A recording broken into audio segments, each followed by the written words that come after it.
Aabot sa kalahating milyong piso ang na-scam sa isang tindera sa Caloocan City. Nabiktima siya ng lalaking nagpanggap na taga-bangko. Nasa frontline na balitang yan, Faith Del Mundo, exclusive. Sobrang paulit-ulit sa isip na ang tanga-tanga ko. Naiyak na lang ang 47 anyos na vendor sa palengke na si Rosalie matapos ma-scam. Kwento ng biktima, may lalaking tumawag sa kanya at nagpakilalang taga-bangko. Hiningi ng caller ang OTP niya. Nung una, hindi niya ito ibinigay pero sinabi ng lalaki na alam daw niya ang lahat ng transaksyon niya kaya napaniwala siya. Nakalabing-4 na beses na daw siyang hininga ng OTP. May outstanding balance ka na ganito.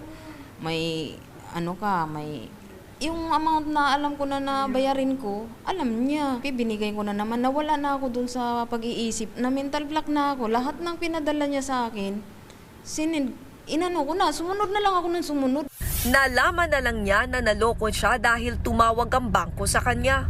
Aabot sa kalahating milyong piso ang nilimas sa kanyang credit card. Ayon sa PNP Anti-Cybercrime Group, ang ganitong uri ng scam ay tinatawag na voice phishing o vishing. Modus po ng mga cybercriminals dito ay may tumatawag sa mobile number natin at nagpapanggap na bank representative. Paalala ng otoridad para hindi maloko, Mas mainam po na mag-verify po tayo dun sa payment service provider or sa bangko po natin or any financial institutions bago po tayo magbigay ng one-time PIN.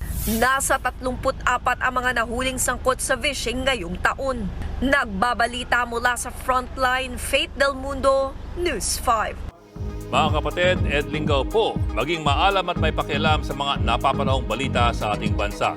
Para sa mas malalimang pagtalakay at paghimay sa mga issue at headlines, tumutok lamang at pag-subscribe sa social media pages ng News 5.